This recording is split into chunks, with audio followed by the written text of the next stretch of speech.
Chers téléspectateurs, merci de votre fidélité. Nous sommes encore une fois de plus ensemble.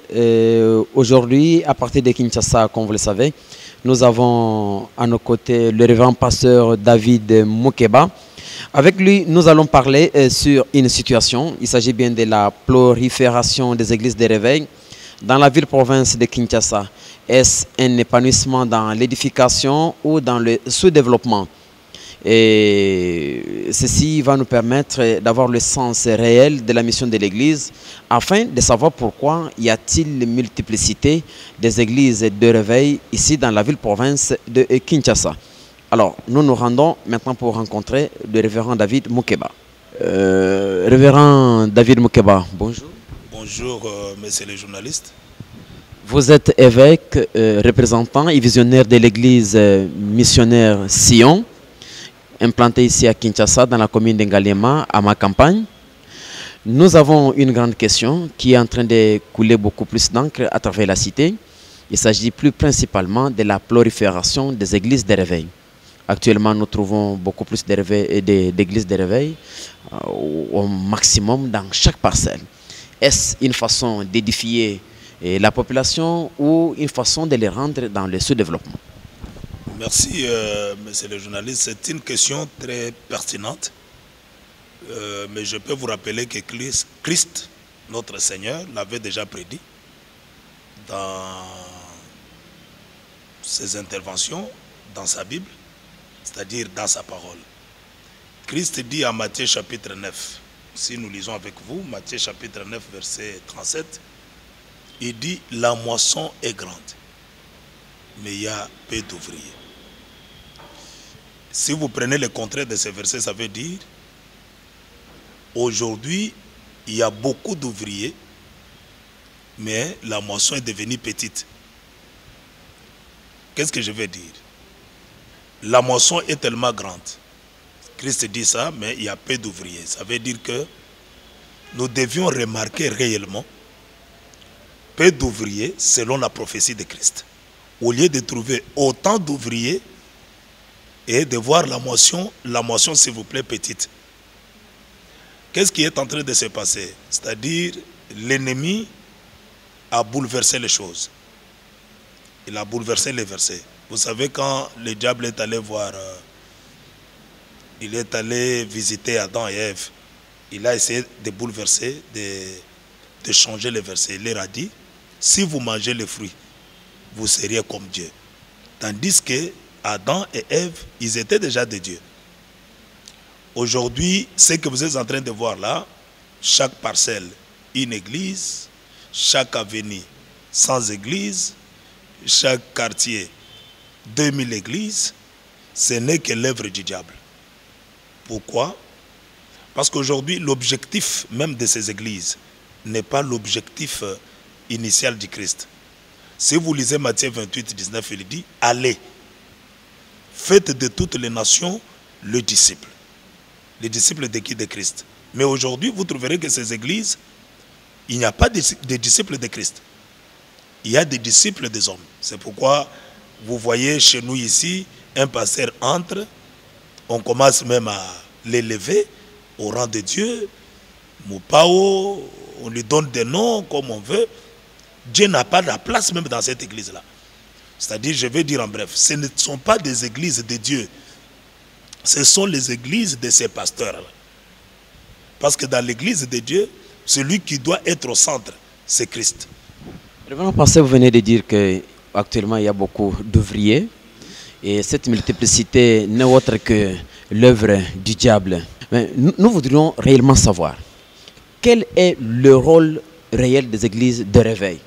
Parce que les églises de réveil, où l'église de réveil est venue à trouver déjà les anciennes ou les vieilles églises. Nous avons l'église catholique, l'église protestante. Et de là est né autant aussi plusieurs églises, mais qui sont affiliées à ces églises protestantes. Alors, quel est le rôle réel de l'église de réveil? Je voulais vous dire seulement, dans votre question, l'église de réveil n'a pas son rôle. Il a le rôle de la Bible. N'est-ce pas pour défier l'Église catholique et protestante? Non, il n'est pas venu défier ces églises. Il est venu donner l'image du véritable rôle de la Bible. Vous voyez? Parce que s'il va seulement lutter contre l'Église catholique ou l'Église protestante, mais il y a des religieux, il y a des sectes qui existent. Pourquoi il ne peut pas combattre ces sectes ou ces religions? Moi, je crois que l'Église de réveil doit retourner dans le sens normal, c'est-à-dire jouer le rôle de la Bible. Or, le rôle de la Bible, c'est se référer sur les traces originaux de la Bible. Qu'est-ce que je veux dire? La Bible dit, nous sommes fondés sur les enseignements des apôtres, Jésus-Christ comme la pierre angulaire. Alors, si l'Église de réveil veut jouer le rôle, il doit réellement jouer le rôle de la Bible. Qu'est-ce que la Bible dit en Acte 2, 41? Il dit l'Église primitive. 1. Il persévérait dans l'enseignement des apôtres. 2. Dans la fraction des pains. 3. Dans la communion fraternelle. Et 4. Dans la prière. C'était les 4 éléments fondamentaux qui donnaient le pouvoir, qui donnaient la force à cette Église. Alors si l'Église de réveil veut réellement jouer son rôle, il doit jouer le rôle de la Bible. Mais qu'est-ce que nous trouvons aujourd'hui? L'enseignement même de Christ n'est pas donné à l'Église. Vous trouverez un pasteur qui parle de 45 minutes de ses témoignages. Il parle de lui-même. Il parle de ses biens. Il parle de ses enfants. Christ n'est pas prêché. Mais ici, dans la Bible, on dit l'Église primitive persévérait dans l'enseignement des apôtres. C'est-à-dire dans l'enseignement de Christ. Alors je trouve comme si l'Église de réveil, c'est lui qui l'a réveillé. Il a mal réveillé cette Église. Qu'est-ce que je veux dire? Tu sais, quand tu passes nuit, tu es entre 2h, 3h du matin.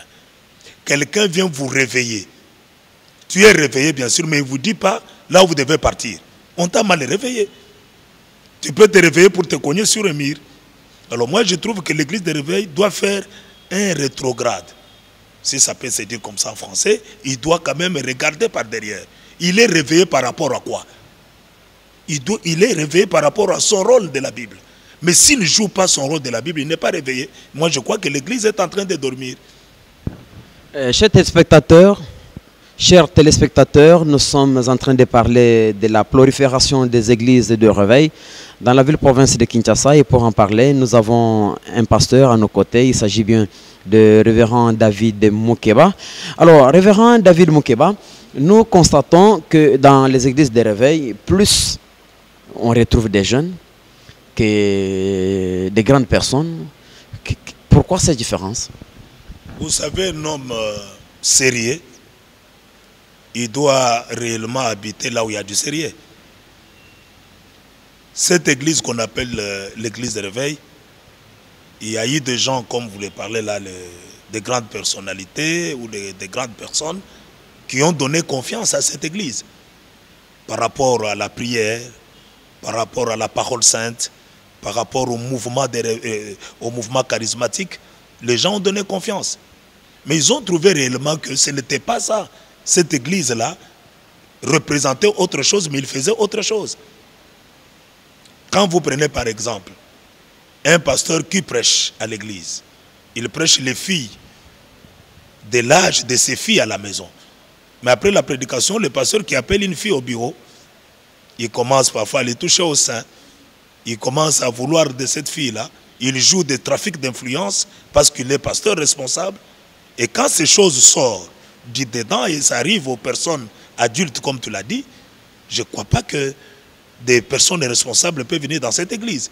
C'est comme ça que des bêtises que cette église-là de réveil a mis au sein des paroisses, a essayé un peu d'écarter beaucoup de responsables. Je peux t'informer aujourd'hui. Les gens qui sont à l'extérieur, des responsables, qu'est-ce que je vais dire? Les gens qui ne viennent pas dans les cultes de dimanche, les cultes de mercredi et les cultes de vendredi, sont en plus grand nombre que les païens. Si je fais avec vous, je ne sais pas ce que je peux dire comme un terme, c'est-à-dire balade, on fait un appel, même à la télévision, comme on le fait avec vous. On dit qui sont des personnes qui sont découragées par des pasteurs ou par les églises de réveil. Vous trouverez des millions de gens qui sont à la maison, ils ne partent pas à l'église.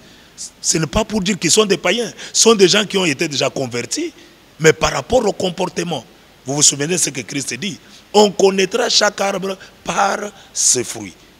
Mais lorsque quelqu'un est attiré par l'image de l'arbre, il arrive, mais il trouve que cet arbre ne produit pas de bons fruits. Qu'est-ce qu'il va faire? Il doit quitter l'arbre. Vous vous souvenez comment Christ a été attiré par un arbre lorsqu'il voulait entrer dans une ville de Bethphagée? Il a trouvé que l'arbre était tellement beau, ses feuilles étaient très beaux, mais il arrive, il ne trouve pas de fruits. Qu'est-ce que Christ a dit enfin? Il a dit que cet arbre soit maudit, qu'il ne porte jamais les fruits.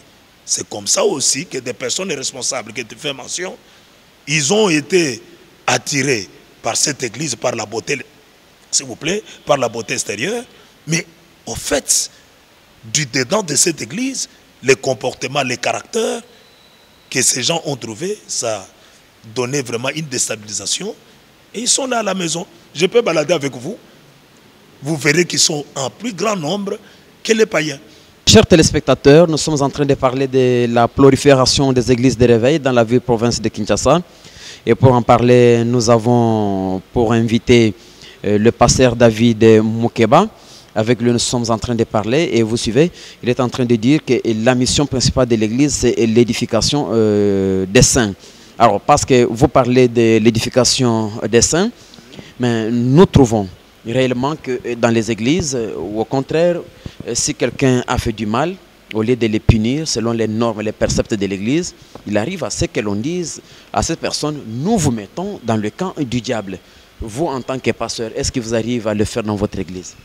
Oui, je sais que ces choses se sont passées plus dans cette église de réveil, mais ce que je peux d'abord te donner, ce sont des points doctrinaux. La Bible dit, Dieu ne veut pas, s'il vous plaît. Je vais essayer un peu de m'exprimer. Dieu ne veut pas la mort des méchants. Mais Dieu aime que tout le monde se répande et qu'ils aient la vie éternelle. La mission de Dieu sur son peuple, sur son église, et que nous n'ayons pas une perte même d'une âme. Vous vous souvenez comment Christ a donné une parabole? Il dit, si quelqu'un a 100 brebis, que l'une de ces brebis se perd, qu'est-ce qu'il doit faire? Il doit laisser le 99. Il doit aller chercher la seule qui est perdue pour le faire retourner dans la bergerie. Mais lorsque vous prenez une personne déjà gagnée, son nom est inscrit dans le livre de vie. D'ailleurs, on ne connaît même pas l'importance de l'œuvre de Christ sur la croix. Il est mort pour cette âme-là. Vous vous souvenez, quand il a parlé, il dit, je ne suis pas venu pour de bons, je suis venu pour le pécheur. Parce que s'il y avait de bons, Christ ne pouvait pas quitter le ciel pour venir mourir à la croix du Golgotha. Mais quand vous prenez quelqu'un pour qui Christ est mort, il a donné le prix qu'on appelle la rédemption. Il a payé la rédemption, ou les rançons, pour racheter cette personne-là de l'esclavagisme et l'amener dans son royaume. Mais au nom de quoi, je ne sais pas, cette personne parfois a péché, comme on dit. On dit, comme tu as péché, nous te remettons dans le camp du diable. Moi, je me pose la question. Combien de gens qui ont déjà pris l'engagement de servir le diable, lorsqu'ils font des bêtises, je ne sais pas, lorsqu'ils commettent des forfaits dans le camp du diable, le diable leur dit, comme vous ne m'avez pas obéi, comme vous avez transcendé mes lois, je vais vous chasser maintenant, vous devez aller dans le camp de Dieu. Combien de fois? Moi, je trouve que la meilleure solution, si cette personne avait la charge à l'église, vous pouvez le suspendre. Au même moment, vous lui montrez la parole de Dieu. Vous l'amenez à se repentir, afin qu'il soit toujours étroitement dans une alliance avec son Dieu. Mais quand vous le chassez chez le diable, s'il vous plaît, toute l'œuvre de la croix, on ne comprend même pas l'importance de cette œuvre. On ne comprend même pas pourquoi Christ est mort à la croix. On doit faire tout pour que cette personne reste dans l'alliance, reste dans l'unité avec Dieu. On ne peut pas les chasser dans les camps du diable. Ça, c'est une perte énorme. Je peux vous dire, aujourd'hui. La Bible dit quand une âme est gagnée, il y a quoi au ciel? Il y a une grande fête. Mais lorsque nous perdons cette âme, nous les remettons au diable. Nous créons quoi au ciel? Les deuils? La mort? Non. Dieu aime que les plus grands pécheurs là, qu'ils se répandent. Vous vous souvenez de Saoul? Il a tué Étienne dans la Bible. Quel est le grand péché de tuer son frère? Il a tué Étienne en le lapidant. Mais en cours de chemin vers Damas, ça c'est Actes des Apôtres chapitre 9, versets 1, 2, 3, 4, 5, 6. Christ lui dit, Saul, pourquoi me persécutes-tu? Il dit, qui es-tu Seigneur? Il dit, je suis Jésus que tu persécutes. Christ lui dit, à partir d'aujourd'hui, tu deviens mon instrument. Mais Christ pouvait dire, tu as tué Étienne, tu veux même en tuer les autres en Damas. Je n'ai pas besoin de toi. Mais il a fait tout pour récupérer cet homme. C'est-à-dire, le souci de Dieu, ce n'est pas de perdre les fidèles, les envoyer chez le diable. Non. D'ailleurs, le diable n'en a pas besoin. C'est Dieu qui a besoin de ces gens parce qu'il a payé le prix pour ces gens. Alors, je suis en train d'exhorter ceux-là qui croient que le plus grand péché. Je peux vous dire, il y a une femme dans la Bible qu'on a trouvée en flagrant délit. Les gens ont amené cette femme devant Christ. Ils ont dit, cette femme, on l'a trouvée avec l'homme d'autrui parce qu'on parle de l'adultère. D'ailleurs, où est l'homme? Vous voyez l'injustice. On prend seulement la femme, mais on exclut l'homme. On dit, Moïse nous a dit, avec de tels actes, que nous prenons des pierres et que nous lapidons cette femme et qu'il meurt sur place. Christ, écoutez la réponse de Christ. Il dit, regardez-vous, du plus grand jusqu'au plus petit, celui qui ne connaît pas un péché. Parce que croyez seulement que le péché, c'est l'impudicité. C'est comme ça que dans les églises de réveil qu'on enseigne. Le grand péché, c'est l'impudicité. Le mensonge, ce n'est pas un péché. Calomnier, ce n'est pas un péché. Critiquer n'est pas un péché. Christ leur dit, si quelqu'un d'entre vous ne connaît pas un péché, qu'il prenne lui la première pierre qu'il jette sur cette femme. Et il a pris son doigt, il a commencé à écrire par terre. La Bible dit, en se soulevant, il a regardé du plus petit jusqu'au plus grand, personne n'y était. Pourquoi? Vous savez, journaliste, pourquoi? Parce que chacun s'est retrouvé quelque part dans un péché. Lui a tué. Mais moi, parfois, je n'aime pas. Moi, parfois, c'est la jalousie. Moi, c'est la haine. Moi, c'est ça. Tout le monde s'est retrouvé dans le péché. Christ voulait dire, si réellement tu veux condamner l'autre, commence d'abord à te regarder toi-même. Si toi, on ne t'a pas chassé dans le camp du diable, à combien plus forte raison tu veux que ton frère soit dans le camp du diable? Merci. Merci. Révérend, il y a encore une autre préoccupation. Nous voyons à travers la ville actuellement, plusieurs panneaux indiquent ou sensibilisent la population, les fidèles, à adhérer à des campagnes d'évangélisation, les croisades d'évangélisation. Il y a aussi des panneaux qui indiquent par exemple 30 jours de prière, 30 jours de révocation du diable, ainsi de suite. Mais pourquoi est-ce que vous, les pasteurs, vous ne pouvez pas vous rassembler et donner un thème? Parce que vous tous, vous prenez l'église de réveil, vous pouvez vous rassembler, donner un thème, et pendant peut-être 10 jours ou 30 jours comme on les fait, vous êtes à 30, chacun prêche au moins un jour, donne sa contribution. Et pourquoi vous ne pouvez pas vous unifier et faire de l'église de réveil une seule église, comme dans l'église catholique, c'est une seule église, et chaque dimanche, il y a un thème pour le monde entier. Vous pouvez aussi le faire pour le monde entier ou pour toute la République, plutôt que chacun ait sa paroisse ou son assemblée, son église. Je voulais d'abord vous répondre d'une manière doctrinale. L'église de réveil n'est pas des églises. C'est une seule église. Alors, si c'est une église? C'est une église, qu'est-ce que je vais dire moi? L'église n'est pas un bâtiment. Vous voyez? Ce n'est pas un bâtiment comme on le voit là. On dit, bon, il y a plusieurs églises. Moi, je pouvais dire, il y a plusieurs bâtiments. Mais l'église de réveil en soi, ou l'église de Christ en soi, c'est un corps. Et dans ce corps, il y a plusieurs membres.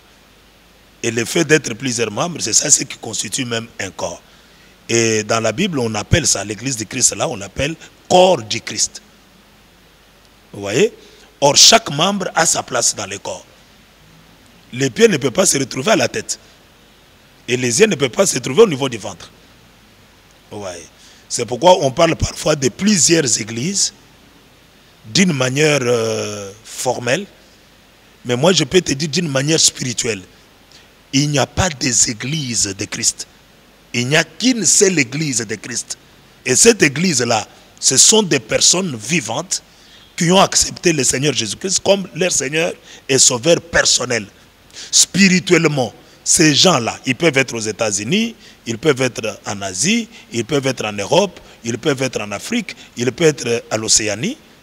Chaque membre là, chaque personne qui a cru en Christ comme son Seigneur et son Sauveur personnel, il constitue dans le monde spirituel un membre du corps du Christ.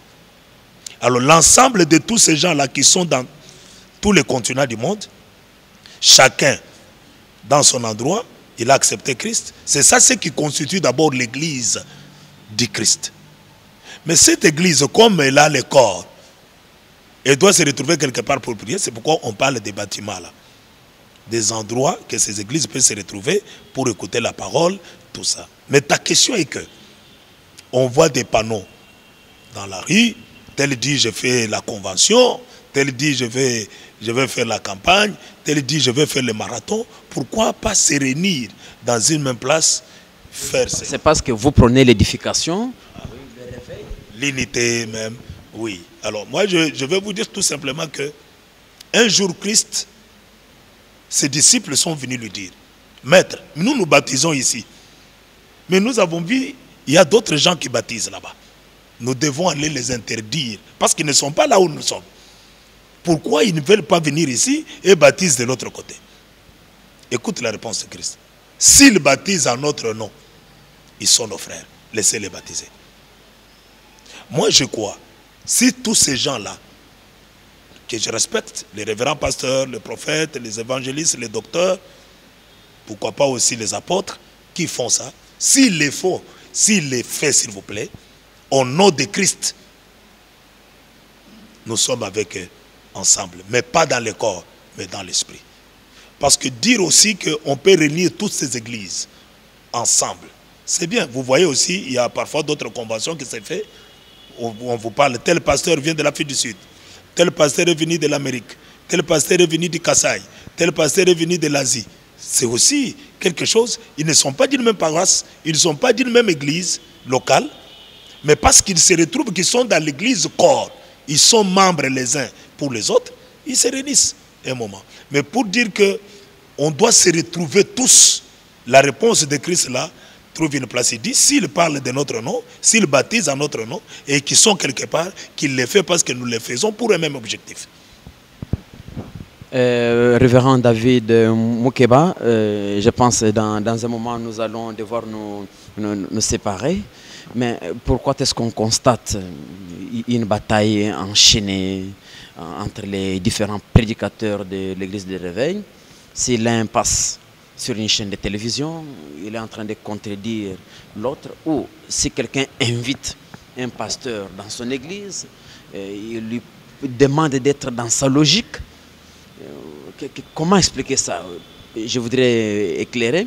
C'est-à-dire que, si par exemple moi je suis un pasteur, que vous m'autorisez à prêcher ici dans votre église, vous allez me soumettre à votre esprit, vous dites prêchez sur la repentance par exemple, voici la repentance. Mais si j'arrive peut-être à donner le contraire, pas le contraire, mais d'autres exemples qui prouvent réellement que la repentance peut aller dans cet ordre d'idées, vous n'êtes pas d'accord avec moi, pourquoi? Je vais vous répondre dans deux volets. Le premier volet, de ce que vous venez de dire sur la prédication insistant le programme d'un pasteur. Je vais vous répondre dans les premiers volets. Le premier volet est que il y a des uniques qui se sont faits par eux-mêmes. La troisième catégorie est que il y a les uniques que Dieu lui-même a fait. Paul a parlé de cela, ce n'est pas des choses d'aujourd'hui. Les gens qui travaillent pour leur ventre. Lui prêche la prospérité, par exemple. Dieu est très prospère. Quand vous croyez en Dieu, vous deviendrez prospère. Il parle de la prospérité, il parle de la puissance de la multiplication, des thèmes comme ça. Et vous lui dites, moi quand Dieu m'a appelé, il m'a dit d'insister sur la repentance, la conversion des âmes. Et il vous dit non, ça ne passe pas ici. Si vous voulez parler de la conversion, chez nous, ça ne passe pas. Mais pourquoi cela? Oui, c'est parce qu'il n'y a personne qui l'a mis là-bas. Il s'est mis lui-même pour son ventre. Paul en a parlé, il dit il y a des serviteurs de ventre, ils travaillent pour leur ventre. Est-ce que cela arrive aussi dans votre église? Mais je vous dis que mon église n'est pas notre église, ce n'est pas mon église. C'est l'église de Christ. Si je fais ce qu'il y a en dehors de Christ, Christ va me chasser. C'est-à-dire vous donnez aussi une ligne de conduite aux intervenants.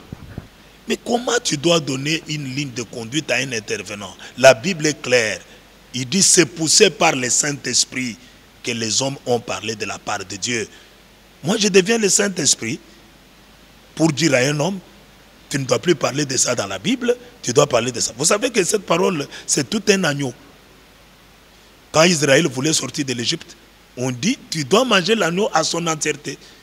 Il ne pouvait pas dire, moi, comment on dit, les bosses là, hein, ou les entrailles là, moi je ne les mange pas. Non, moi j'aime seulement une partie comme ça de l'agneau, cette partie je ne le mange. On dit, vous mangez ça à son entièreté. C'est comme ça la parole de Dieu. Même là où ça fait mal, il faut la manger.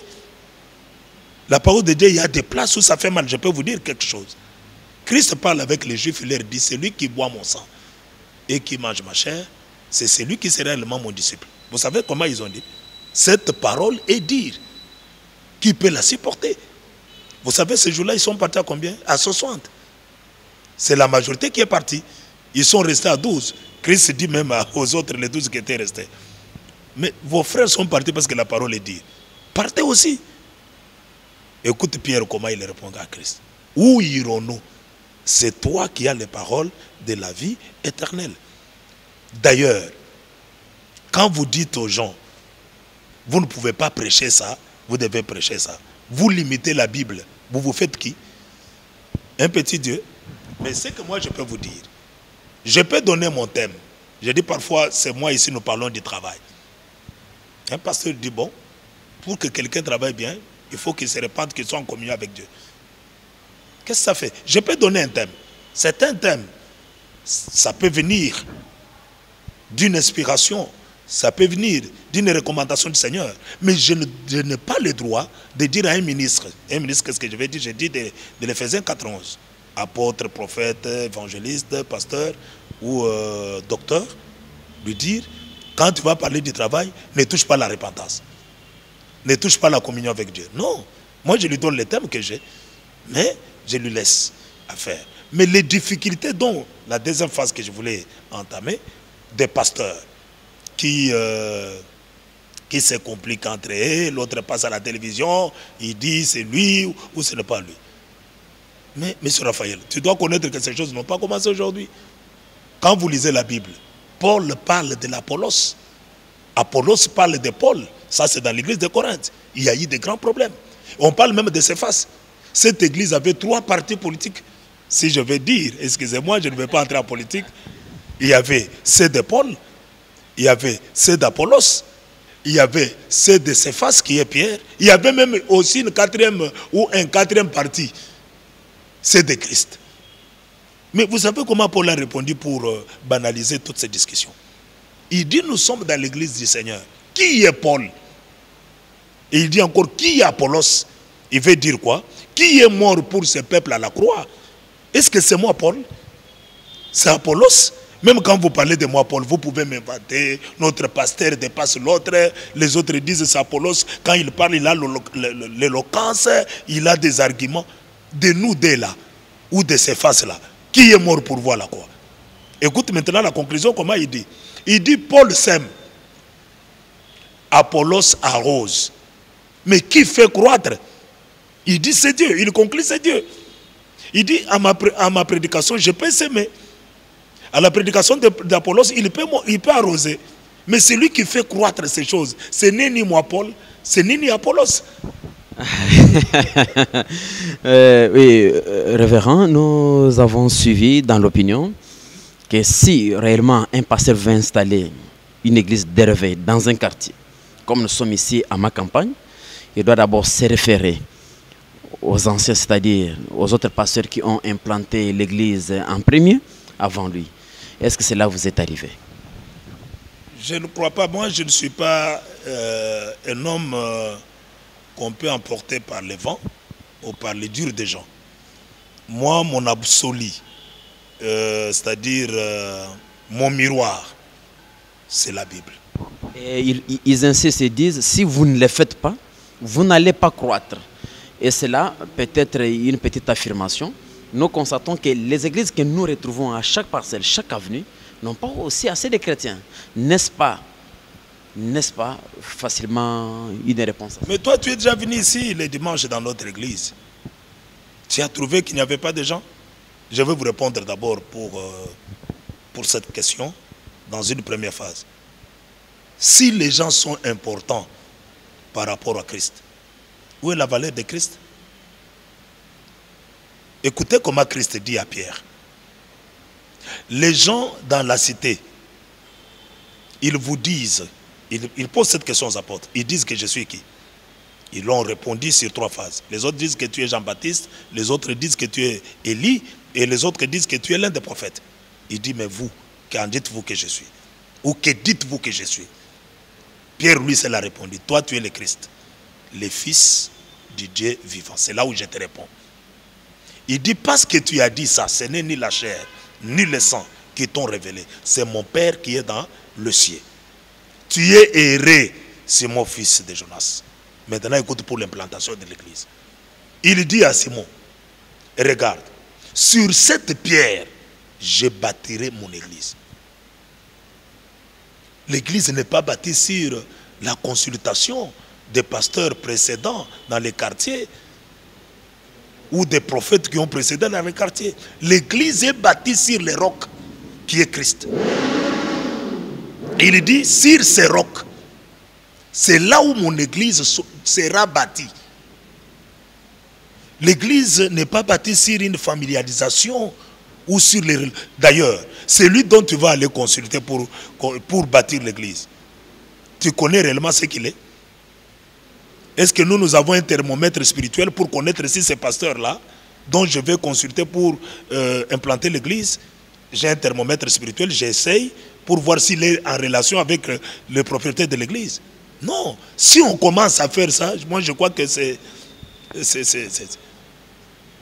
un groupe, je ne sais pas, mes mots, je vais peser mes mots, qui veulent être rival de Christ. Je vous dis, c'est une vérité de la Bible. S'il y a des pasteurs qui viennent me contredire, il n'y a aucune église de la Bible. Paul a bâti des églises. Écoutez comment il dit. J'ai construit l'église comme un sage architecte. J'ai posé sur le fondement qui est Christ.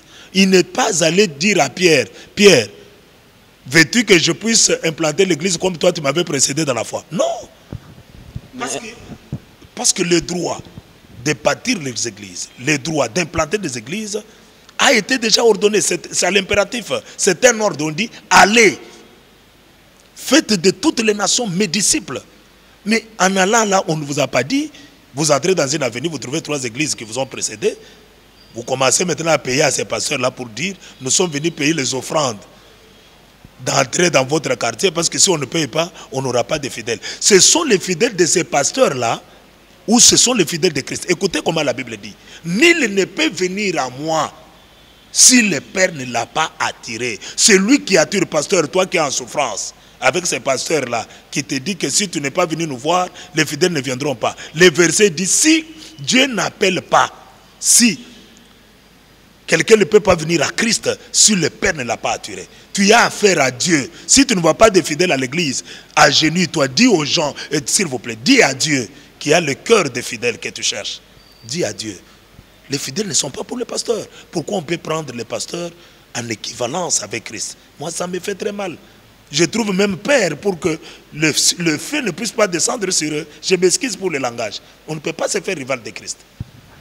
Révérend pasteur, alors, dans tout ce que vous venez de dire, nous comprenons que l'église de réveil est venue, non pas pour édifier, mais pour rendre encore beaucoup plus pauvre la population et amener plus le sous-développement, parce que pour la plupart des cas, on trouve des jeunes gens qui passent nuit à des églises, jour et nuit, ils ne travaillent pas.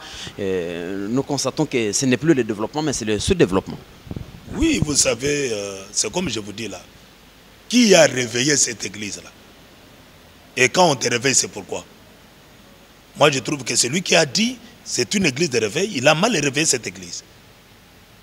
Vous vous souvenez? Paul dit, je n'étais pas à la charge de personne. Il est dans cette église-là de Christ. Il dit, j'ai travaillé de mes propres mains. C'est-à-dire, il a créé un développement. Il travaillait ses tentes, il les faisait vendre, il a l'argent, il se paye un costume, il se paye une veste, il se paye tout ce qu'il fallait pour qu'il ne soit pas à la charge de l'église. Moi d'ailleurs, dans notre église, en dehors des veillées de prière, en dehors des programmes proprement dit de l'église, on ne peut pas trouver quelqu'un qui dort à l'église. Pourquoi?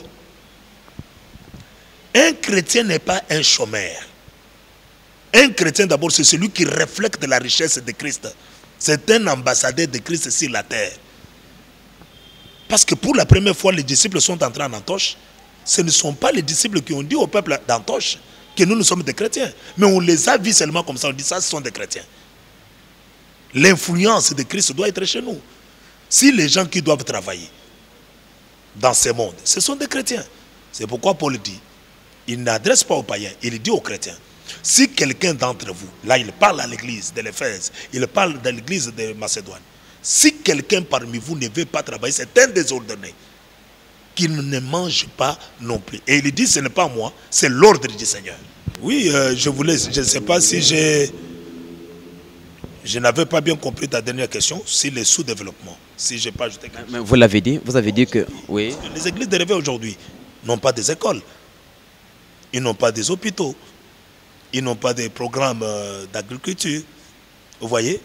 Ils croient que des choses doivent tomber au ciel comme de la manne. Vous pensez qu'ils doivent le faire pour édifier, pour développer la population et leurs chrétiens? Mais c'est une obligation. Ces gens-là qui sont des chrétiens dans votre église, ils ont étudié, ils étudient encore. Mais pourquoi pas ne pas créer quelque chose comme un développement pour eux? Parce que le développement en soi, c'est Dieu. Je venais de prêcher dans mon église. Dieu, dans la création, il a placé l'homme dans les jardins pour cultiver les jardins et pour les garder. L'église doit enseigner le développement pour enlever tout ce qu'on voit aujourd'hui, les enfants de la rue, tout ça. Mais l'église n'aide pas. Il parle du spiritualisme. Mais matériellement, les gens sont pauvres. Pourquoi? Parce que les objectifs de l'église, ce n'est pas seulement d'informer, c'est aussi d'orienter ce peuple. Je crois qu'il y aura d'autres émissions. Je vais continuer à parler avec vous et beaucoup de choses doivent changer. Merci beaucoup. Nous vous disons merci. Merci. Merci, chers téléspectateurs. Nous étions ensemble pour parler sur la prolifération des églises de réveil. Est-ce édification ou sous-développement? Et pour en parler, nous avons reçu l'apôtre, l'évêque, comme vous voulez, que nous puissions vous appeler. Il s'agit bien du pasteur révérend David Mukeba. Il est le responsable, Mukeba Wanzambi. Il est le responsable de l'église missionnaire Sion, implantée à ma campagne. Révérend pasteur, nous vous disons merci.